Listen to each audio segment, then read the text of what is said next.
अस्सलाम वालेकुम, मैं हूं हारून इफ्तिखार कुरैशी। आज 25 जुलाई जुमे का दिन जब से इमरान ख़ान जेल में गए हैं और उसके बाद पाकिस्तान तहरीक इंसाफ़ की क़यादत एक दूसरे के दस्तों गिरेबान नज़र आती है। सिर्फ बात यहीं पे ख़त्म नहीं होती। पाकिस्तान तहरीक इंसाफ़ के कुछ रहनुमा ऐसे भी हैं, कुछ लीडर ऐसे भी हैं जो एक दूसरे के ख़िलाफ़ अदालतों तक भी पहुँच चुके हैं। उसी के साथ साथ सबसे ज़्यादा कंट्रोवर्शियल जो शख्सियत हैं, कंट्रोवर्सी जिनके हवाले से चलती है, वो अलीमा ख़ान है कि पार्टी के जो कुछ लीडर्स हैं उनकी तरफ से इल्ज़ामात लगते हैं अलीमा ख़ान के ऊपर, और अलीमा ख़ान की तरफ से भी पार्टी के लोगों पे मुख्तलिफ़ किस्म के इल्ज़ामात लगते हैं। अब शेर अफजल ख़ान मरवत जिन्होंने उस वक़्त पाकिस्तान तहरीक इंसाफ़ को सहारा दिया, उस वक़्त पाकिस्तान तहरीक इंसाफ़ की बागडोर संभाली। 9 मई के बाद जब पाकिस्तान तहरीक इंसाफ़ के लोग एक एक करके प्रेस कॉन्फ्रेंसेस कर रहे थे और प्रेस कॉन्फ्रेंस करके पाकिस्तान तहरीक इंसाफ़ को और इमरान ख़ान का साथ छोड़कर जा रहे थे, तब शेर अफजल मरवत निकले। उन्होंने पार्टी के जो कारकुनान थे, जो पार्टी वर्कर्स थे, उनको निकाला और पार्टी के अंदर दोबारा एक जान डाली। अब उसके बाद हमने देखा कि अलीमा ख़ान जो है वो शेर अफजल मरवत के ख़िलाफ़ बोलती रहीं। पार्टी के दीगर जो लोग हैं वो भी शेर अफजल मरवत के ख़िलाफ़ बोलते रहे। 2 रोज़ कबल वसीम बादामी के प्रोग्राम में शेर अफजल मरवत जो है वो बैठे थे और उनकी तरफ से एक मरतबा फिर मुबैना तौर पर अलीमा ख़ान पर संगीन नौयत के इल्ज़ामात लगाए गए हैं। एक तो उन पर 36 करोड़ रुपए लेने का इल्ज़ाम लगाया गया है, उस हवाले से भी तफसीलात आपके सामने रखेंगे। और उसी के साथ साथ अलीमा ख़ान का जो बेटा है शेर शाह, उस हवाले से भी जो अली अमीन जो शेर अफजल मरवत हैं उन्होंने भी बड़ी अहम गुफ्तगू की है, कुछ इल्ज़ामात उस हवाले से भी। और सबसे इंतहाई अहम चीज़ जो सेनेट के इंतखाबात हुए थे उस पर काफ़ी तनकीद चल रही थी पाकिस्तान तहरीक इंसाफ़ के वर्कर की जानिब से सोशल मीडिया पे, तो उसकी भी कुछ चीज़ें हैं जो आपके सामने रखनी हैं। सबसे पहले बात करते हैं कि जब वसीम बादामी के प्रोग्राम में शेर अफजल मरवत बैठे थे तो उन्होंने कहा कि अलीमा ख़ान ने मुझ पर माजी में भी इल्ज़ामात लगाए और मुझे ये तक कहा कि मैं वकील भी नहीं हूँ। मुझ पे कोई ऐसा इल्ज़ाम नहीं है जो अलीमा ख़ान की तरफ से नहीं लगाया गया हो। पाकिस्तान तहरीक इंसाफ़ के वर्कर्स को, पाकिस्तान तहरीक इंसाफ़ की जो सपोर्टर्स हैं उनको और पाकिस्तान की आवाम को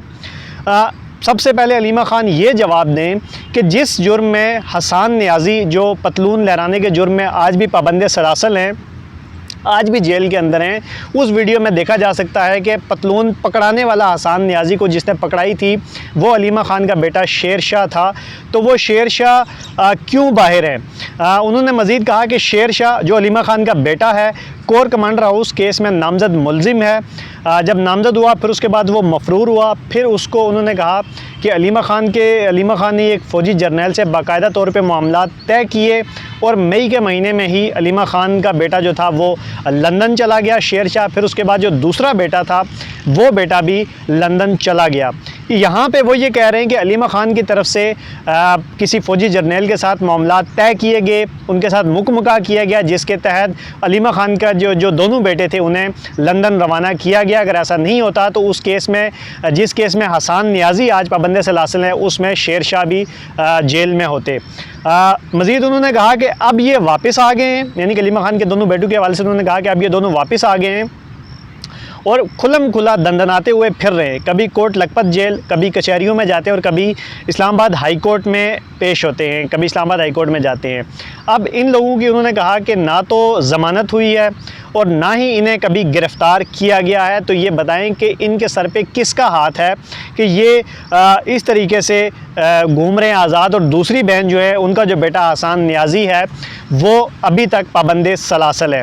मज़ीद उन्होंने ये भी कहा कि एजेंसियों से मामलात अलीमा ख़ान ने तय किए हैं, कि अलीमा ख़ान ने पाकिस्तान की इस्टेब्लिशमेंट से मामलात तय किए हैं और मोहतरमा ने सिर्फ इस पे ही बस नहीं किया, अलीमा ख़ान को ये टास्क दिया गया है कि पाकिस्तान तहरीक इंसाफ़ को ठिकाने लगाना है, यानी कि पाकिस्तान तहरीक इंसाफ़ को ख़त्म करना है। मज़ीद उन्होंने कहा कि पाकिस्तान तहरीक इंसाफ़ का कोई ऐसा लीडर नहीं है, चाहे वो अली अमीन ख़ान हो या दीगर लोग हों, जिनको अलीमा ख़ान ने ब्लैकमेल करने की कोशिश ना की हो।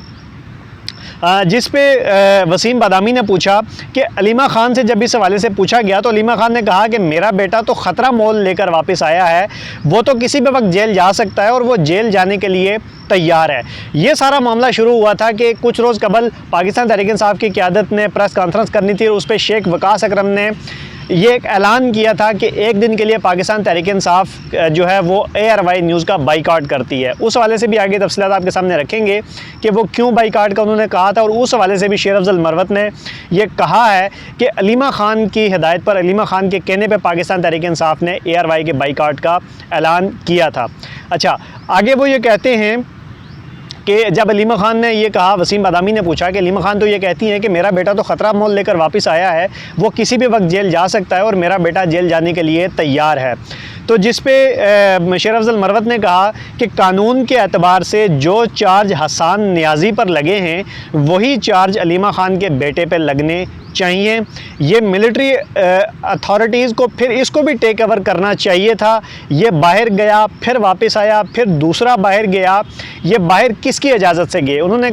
ये सवाल उठाया कि जो चार्ज हसन नियाज़ी पे हैं वही चार्ज अलीमा खान के बेटे पे भी होने चाहिए थे। मिलिट्री अथॉरिटीज़ को इसे भी टेक ओवर करना चाहिए था। ये दोनों अगर बाहर गए हैं तो किसकी मर्ज़ी से बाहर गए हैं, किसकी इजाज़त से बाहर गए हैं, किसके साथ मामलात इन्होंने तय किए हैं। मज़ीद उन्होंने कहा कि और सिर्फ ये एक बात नहीं है, इसके लिए वजाहत दे कि हसन नियाज़ी को जिस जुर्म में आज भी पाबंद सलासल रखा हुआ है, इसका बेटा क्यों आज़ाद फिर रहा है, ना गिरफ़्तार हुआ, ना ही कोई ट्रायल हुआ और ना ही उसे सज़ा हुई। अच्छा, अब आते हैं जिस पे सबसे ज़्यादा जो कंट्रोवर्शियल जो चीज़ें थी वो हुई, जिस पे सबसे ज़्यादा तनकीद हुई, वो थे खैबर पख्तूनख्वा के अंदर सेनेट के जो इंतखाबात हुए, सेनेट के जो नाम सामने आए, उसमें पाकिस्तान तहरीक इंसाफ के जो कारकुनान थे उनकी तरफ से काफ़ी तनकीद की गई थी।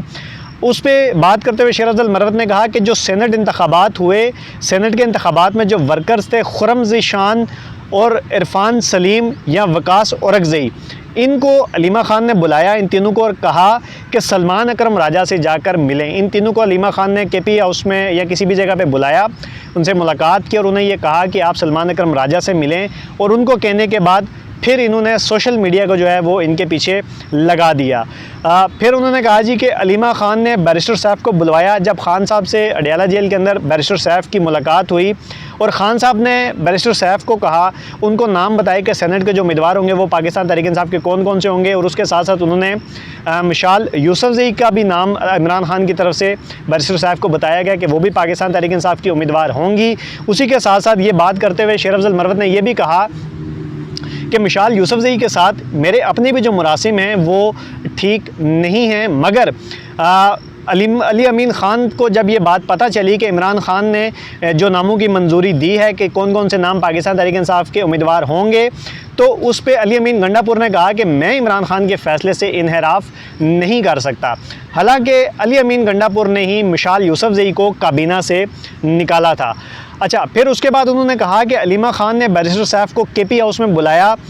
और उनको तंग किया है कि जिन नामों की अप्रूवल इमरान खान ने दिया सेनेट इंतखाबात के लिए, उनकी अनाउंसमेंट आपने नहीं करनी। तो जिस पे बैरिस्टर सैफ ने कहा कि मैं इस्तीफ़ा तो दे सकता हूं, मगर इमरान खान की जो अमानत है उसमें ख़यानत नहीं कर सकता, यानी कि जो नाम इमरान खान की तरफ से सेनेट के इंतखाबात के लिए नामज़द किए हैं मैं उनको अनाउंस करूंगा, उनके अनाउंसमेंट से नहीं रुकूंगा। आखिर में उन्होंने ये कहा कि खुर्रम ज़ीशान, वकास औरकज़ई के नामज़दगी शेर अफजल मरवत ये कहते हैं कि मैंने की थी, और उसके अलावा नूरुल हक कादरी साहब जो कहा जा रहा था कि सेनेट के उम्मीदवार होंगे, उनको उन्होंने कहा जी कि इन्होंने आउट किया,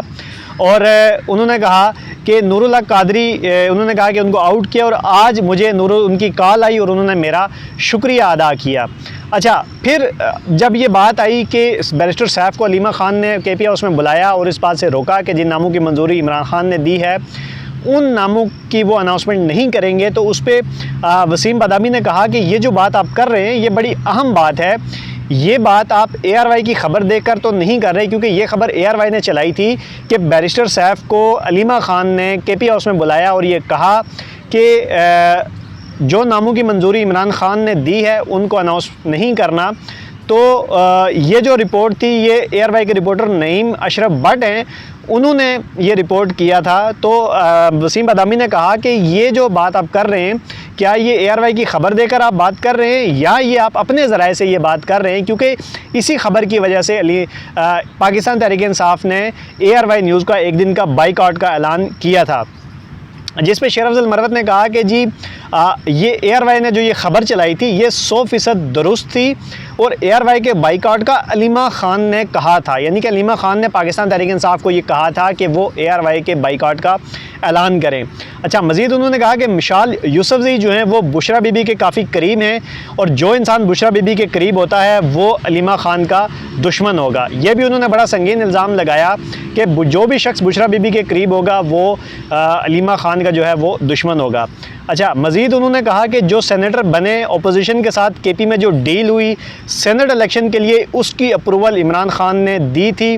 और फिर अली अमीन और सेनेटर पर तनकीद क्यों की गई ये सारा किया दरा अलीमा ख़ान का है। उन्होंने कहा कि पाकिस्तान तहरीक इंसाफ के जो उम्मीदवार थे सेनेट के केपी के अंदर उनकी अप्रूवल इमरान ख़ान ने दी, अपोजिशन के साथ जो मामला तय हुए जो डील हुई हुकूमत की जो पाकिस्तान तहरीक इंसाफ की उसकी अप्रूवल भी इमरान ख़ान ने दी थी, लेकिन उन सारी चीज़ों के इमरान ख़ान की अप्रूवल देने के बावजूद क्यों अली अमीन को निशाना बनाया गया, क्यों उन पर तनकीद की गई, सेनेटर पे तनकीद की गई। तो उन्होंने कहा कि ये भी सारा किया दरा है वो अलीमा ख़ान का है, यानी कि उन्हीं के कहने पर यह सारा कुछ हुआ।